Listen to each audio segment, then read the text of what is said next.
கேள்வி எண் 1. காஷ்மீர், பஞ்சாப், இமாச்சல் இமயமலைகள் எந்த இரு நதிகளுக்கு இடையே அமைந்து உள்ளது? சிந்து மற்றும் சட்லஜ். கேள்வி எண் 2. குமாயூன் இமயமலைகள் எந்த இரு ஆறுகளுக்கு இடையே அமைந்துள்ளது? சட்லஜ் மற்றும் காலி. கேள்வி எண் 3. மத்திய நேபாள இமயமலைகள் எந்த இரு ஆறுகளுக்கு இடையே அமைந்துள்ளது? காலி மற்றும் திஸ்தா. கேள்வி எண் 4. அசாம் கிழக்கு இமயமலைகள் எந்த இரு ஆறுகளுக்கு இடையே அமைந்துள்ளது? தீஸ்தா மற்றும் திகாங். கேள்வி எண் 5. உலகிலேயே வளமான சமவெளி எது? வடபெரும் சமவெளிகள். கேள்வி எண் 6. வடக்கு மலைகளின் தென்புறம் பறந்து காணப்படும் சமவெளி எது? வடபெரும் சமவெளி. கேள்வி எண் 7. சிந்து, கங்கை, பிரம்மபுத்திரா மற்றும் அதன் துணை ஆறுகளால் உருவாக்கப்பட்ட வண்டல் மண் படிவுகளை கொண்ட சமவெளி எது? வடபெரும் சமவெளி. கேள்வி எண் 8. வடபெரும் சமவெளியின் நீளம் எவ்வளவு? 2400 கிலோமீட்டர். கேள்வி எண் 9. வடபெரும் சமவெளியின் அகலம் மேற்கிலிருந்து கிழக்கு நோக்கி எத்தனை கிலோமீட்டர் வரை காணப்படுகிறது? 240 கிலோமீட்டர் முதல் 320 கிலோமீட்டர் வரை. கேள்வி எண் 10. வடபெரும் சமவெளி எத்தனை சதுர கிலோமீட்டர் பரப்பளவிற்கு பரவியுள்ளது? 7 லட்சம் சதுர கிலோமீட்டர். கேள்வி எண் 11. மேடு பள்ளமற்ற ஒரே சீரான சமபரப்பாக அமைந்துள்ள சமவெளி எது? வடபெரும் சமவெளி. கேள்வி எண் 12. இமயமலை மற்றும் விந்திய மலைகளில் உள்ள ஆறுகளின் படிய வைத்தல் செயல்முறைகளால் உருவான சமவெளி எது? வடபெரும் சமவெளி. எண் 13. இமயமலை ஆறுகளால் படிய வைக்கப்பட்ட பெரும் மணல்கள் மற்றும் பலதரப்பட்ட படிவுகளால் ஆன சமவெளி எது? பாபர் சமவெளி. கேள்வி எண் 14. எந்த சமவெளியில் நுண்துளைகள் அதிகமாக உள்ளதால் அதன் வழியாக ஓடும் சிற்றோடைகள் நீர் உள்வாங்கப்பட்டு மறைந்து விடுகின்றன? பாபர் சமவெளி. கேள்வி எண் 15. சிவாலிக் குன்றுகளின் பின்புறம் மேற்கிலிருந்து கிழக்காக எந்த சமவெளி அமைந்துள்ளது? பாபர் சமவெளி. கேள்வி எண் 16. பாபர் சமவெளியின் அகலம் மேற்கில் எவ்வளவு? 15 கிலோமீட்டர். கேள்வி எண் 17. பாபர் சமவெளியின் அகலம் கிழக்கில் எவ்வளவு? 8 கிலோமீட்டர். கேள்வி எண் 18. பாபர் சமவெளி பகுதிக்கு தெற்கில் அமைந்துள்ள மண்டலம் எது? தராய் மண்டலம். கேள்வி எண் 19. அதிகப்படியான ஈரப்பதம் கொண்ட பகுதியாகவும் காடுகள் வளர்வதற்கும் பல்வேறு விதமான விலங்குகள் வாழ்வதற்கும் ஏற்றதாக உள்ள சமவெளி எது? தராய் மண்டலம். கேள்வி எண் 20. தராய் மண்டலம் எத்தனை கிலோமீட்டர் அகலம் கொண்டது? 15 கிலோமீட்டர் முதல் 30 கிலோமீட்டர் வரை அகலம் கொண்டது. கேள்வி எண் 21. கிழக்கு பகுதியில் பிரம்மபுத்திரா பள்ளத்தாக்கு பகுதியில் மிக அதிக மழை காரணமாக அகலமாக காணப்படும் சமவெளி எது? தராய் மண்டலம். கேள்வி எண் 22. மேட்டுநில வண்டல் படிவுகள் கொண்ட நிலத்தோற்றம் எவ்வாறு அழைக்கப்படுகிறது?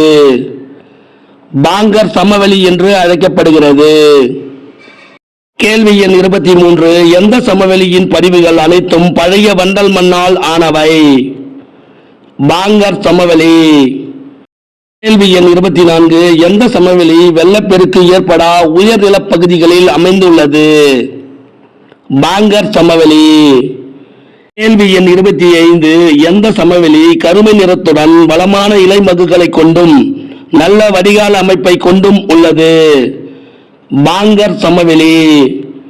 கேள்வி எண் 26. எந்த சமவெளி வேளாண்மைக்கு உகந்ததாக உள்ளது? பாங்கர் சமவெளி. கேள்வி எண் 27. ஆறுகளால் கொண்டு வரப்பட்டு பதிய வைக்கப்படும் புதிய வண்டல் மண் எவ்வாறு அழைக்கப்படுகிறது? காதர் அல்லது பெட் நிலம். கேள்வி எண் 28. எந்த சமவெளியில் ஒவ்வொரு ஆண்டும் புதிய வண்டல் படிவுகள் பதிய வைக்கப்படுகிறது?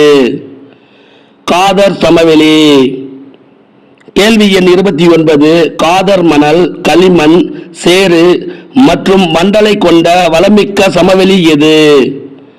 காதர் சமவெளி. கேள்வி எண் 30. கங்கை மற்றும் பிரம்மபுத்திரா ஆறுகளால் முகத்துவாரத்தில் உருவாக்கப்பட்ட வளமான முக்கோண வடிவ நிலப்பகுதி எவ்வாறு அழைக்கப்படுகிறது? சுந்தரவன டெல்டா என்று அழைக்கப்படுகிறது. கேள்வி எண் 31. உலகின் மிகப்பெரிய மற்றும் அதிக வேகத்தில் உருவாகும் டெல்டா எது? சுந்தரவன டெல்டா. கேள்வி எண் 32. ஆறுகளின் வேகம் குறைவாக காணப்படும் பகுதி எது? டெல்டா. கேள்வி எண் 33. புதிய வண்டல் படிவுகள், பழைய வண்டல் படிவுகள் மற்றும் சதுப்பு நிலங்களை கொண்ட சமவெளி எது? டெல்டா சமவெளி. கேள்வி எண் 34. வண்டல் சமவெளியில் உயர்நிலப்பகுதி எவ்வாறு அழைக்கப்படுகிறது? சார்ஸ். கேள்வி எண் 35. வண்டல் சமவெளியில் சதுப்பு நிலப்பகுதி எவ்வாறு அழைக்கப்படுகிறது? பில்ஸ். கேள்வி எண் 36. வட இந்திய பெரும் சமவெளியை காலநிலை மற்றும் நிலப்பரப்பின் பண்புகள் அடிப்படையில் எத்தனை வகையாக பிரிக்கலாம்? 4 வகையாக பிரிக்கலாம். கேள்வி எண் 37. காலநிலை மற்றும் நிலப்பரப்பின் பண்புகள் அடிப்படையில் பிரிக்கப்பட்ட சமவெளிகள் யாவை? ராஜஸ்தான் சமவெளி, பஞ்சாப் ஹரியானா சமவெளி, கங்கை சமவெளி, பிரம்மபுத்திரா சமவெளி. கேள்வி எண் 38. ஆரவல்லி மலைத்தொடருக்கு மேற்கில் அமைந்த சமவெளி எது? ராஜஸ்தான் சமவெளி. கேள்வி எண் 39. ராஜஸ்தான் சமவெளியின் பரப்பளவு எவ்வளவு? 1,75,000 சதுர கிலோமீட்டர். கேள்வி எண் 40. ராஜஸ்தான் சமவெளி எந்த ஆறுகளின் படிவுகளால் உருவாகியுள்ளது? லூனி மற்றும் மறைந்து போன சரஸ்வதி. கேள்வி எண் 41. பல உப்பு ஏரிகள் எந்த சமவெளியில் காணப்படுகிறது? ராஜஸ்தான் சமவெளி. கேள்வி எண் 42. ஜெய்ப்பூருக்கு அருகில் உள்ள உப்பு ஏரி எது? சாம்பார் ஏரி. கேள்வி எண் 43. சாம்பார் ஏரியின் வேறு பெயர் என்ன? புஷ்கர் ஏரி. கேள்வி எண் 44. இந்திய துணைக்கண்டத்தின் மேற்கு பகுதியில் அமைந்துள்ள மிகப்பெரிய வறண்ட நிலப்பகுதி எது? தார் பாலைவனம். கேள்வி எண் 45. உலகின் 17வது மிகப்பெரிய பாலைவனம் எது? தார் பாலைவனம். கேள்வி எண் 46. தார் பாலைவனத்தின் பரப்பளவு எவ்வளவு? 2 லட்சம் சதுர கிலோமீட்டர். கேள்வி எண் 47. இந்தியாவிற்கும் பாகிஸ்தானிற்கும் இடையில் இயற்கை எல்லையாக அமைந்துள்ள பாலைவனம் எது? தார் பாலைவனம். கேள்வி எண் 48. ராஜஸ்தான் மாநிலத்தின் 1/3 நிலப்பரப்பை கொண்டுள்ள பாலைவனம் எது? தார் பாலைவனம். கேள்வி எண் 49. ராஜஸ்தானில் காணப்படும் பாலைவன பகுதி எவ்வாறு அழைக்கப்படுகிறது? மருஸ்தலி. கேள்வி எண் 50. ராஜஸ்தானில் காணப்படும் அரை பாலைவனம் எவ்வாறு அழைக்கப்படுகிறது? பாங்கர் என்று அழைக்கப்படுகிறது. கேள்வி எண் 51. இந்திய பாலைவனத்தில் வடகிழக்கே அமைந்துள்ள சமவெளி எது? பஞ்சாப் ஹரியானா சமவெளி. கேள்வி எண் 52. பஞ்சாப் ஹரியானா சமவெளியின் பரப்பளவு எவ்வளவு?